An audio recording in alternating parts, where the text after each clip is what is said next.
prepared, then very good. Okay.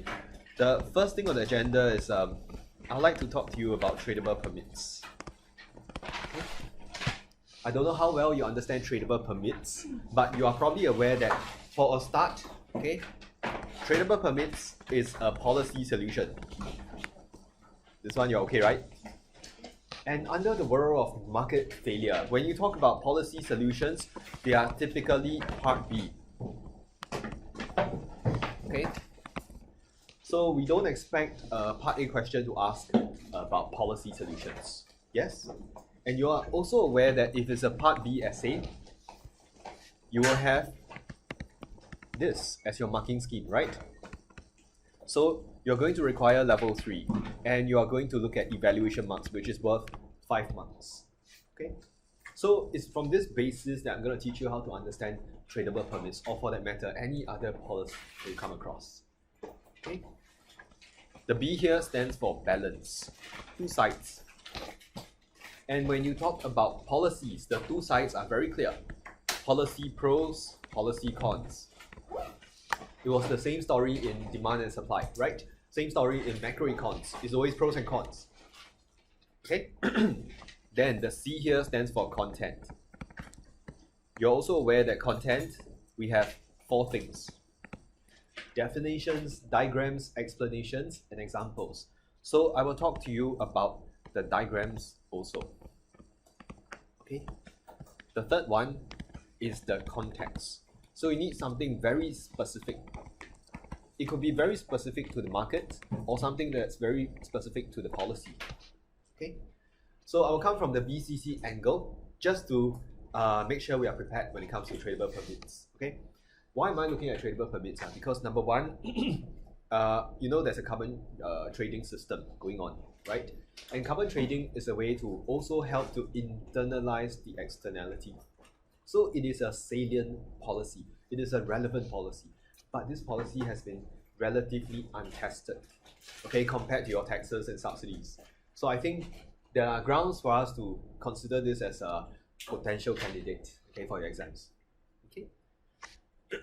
So, tradable permits, if I talk about the pros and cons, I think why not we start with the diagram.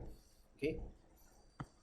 When you mention tradable permits, let me work on the basis that you have some understanding, okay, of tradable permits. But 2 things happen, okay? 2 groups of producers should be analyzed, okay? So which are the 2 groups, okay? Number 1, you have the more efficient ones. Efficient means they are less polluted. So when we say efficient, it's not like, oh, they are more productively efficient. No, this efficient here means less polluted, all right? Versus the more inefficient ones. Of course, inefficient means they are more pollutive. Efficiency in terms of keeping pollution low. Okay? So if you are looking at what happens for the efficient producers, their story is probably one of research and development to come up with cleaner production methods, cleaner technology. Okay, so because of tradable permits, there is an incentive to be less polluted. And what happens here is you're going to reduce the spillover cost. On the diagram, it means you're going to shrink your MSC, or your school may use SMC, it's the same thing. Okay, you reduce MSC. Okay, I'll show you what the diagram looks like. Okay, so if I look at pollution, this is the underlying, is quantity of factory output. The x-axis cannot be quantity of pollution. Pollution is your spillover cost. Pollution is here. If your school notes use parallel lines, it's okay. If they use divergent ones, it's okay also. A-levels, both are okay. Right? So this is MPC plus MEC. Then this is MPB equates MS. Okay? Check your notes on what you have on the y-axis. Okay? Quite a number of you have price on the y-axis. Some notes put price / cost / benefit. It's okay also. Right? So here, I have Q equilibrium. Here I have Q socially efficient. Right? And what do you notice? There is a deadweight loss. Right?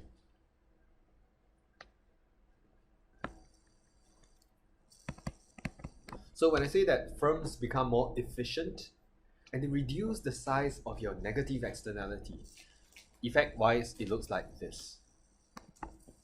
MSC2 is MPC, which is unchanged, plus a smaller MEC. Okay, okay.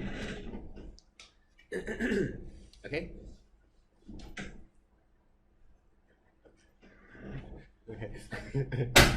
Yeah, caught out at the door. Okay, so what happens now is your MSC shrinks, right? MSC becomes smaller. So when MSC becomes smaller, okay, you have this one as the new socially efficient. Okay, so this is one effect of tradable permits. Any questions? Okay, so this is the first effect. Okay, for those who just came in, we are doing market failure today, but before I go into the structures, I feel that I should talk to you about tradable permits.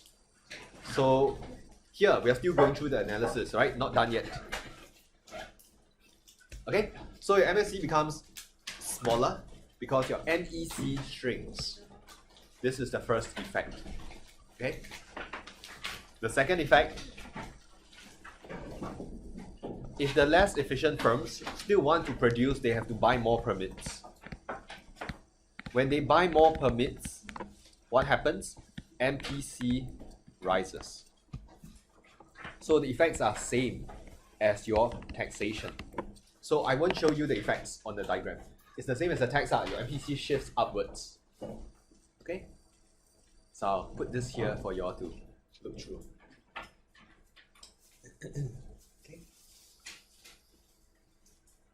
Okay, so once again, we are talking about tradable permits and how to show the effects on the diagram. There are actually two diagrams. Because with tradable permits, you have two groups of producers. Those that do not require so many permits because their MEC is smaller, okay? Or those that require more permits, resulting in higher private cost. They have to buy more permits. Okay?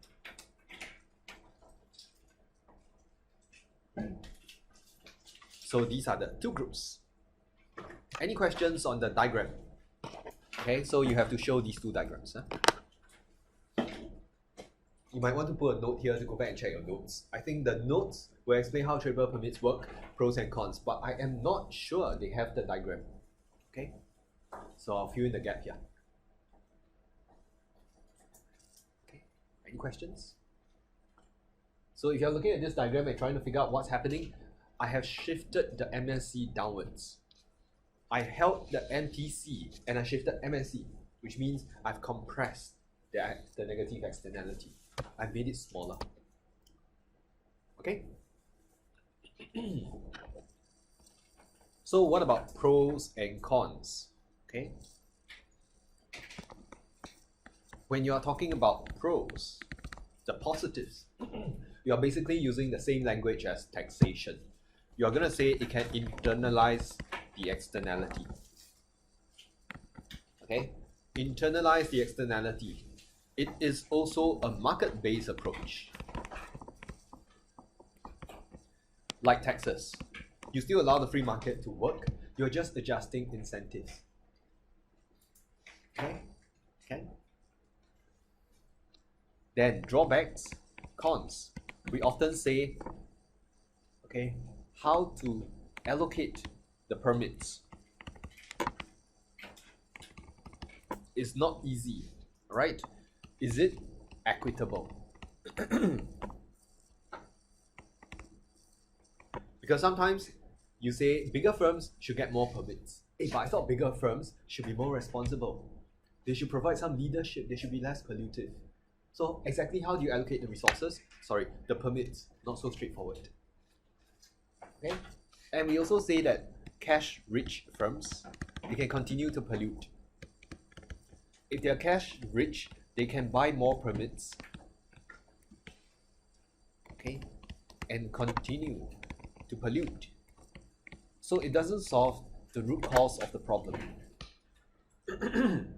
This is your balance. Okay.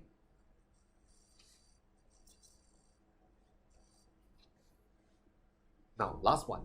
If I want to add a point that's really specific to the policy, is there anything specific to tradable permits, right, that we can say? You can actually say that compared to taxes, now there's a greater incentive, right? Greater incentive to cut pollution. Why? In the past, when you had taxes, cutting pollution just means you are punished to a lesser extent because you are taxed less. But now, if you cut pollution, you can sell excess permits to boost your revenue. So clearly there's a difference. Okay, if I don't need so many permits, I've been given 5, I only needed 3, the other 2 I will trade, I will sell, I'll get more money. Okay. So this is the first item on the agenda. Okay, giving you an update on tradable permits. I have printed some answers, all right, for you to look through. So that will supplement what you are taking down now. Okay, we can take 1 sheet per person. Thank you.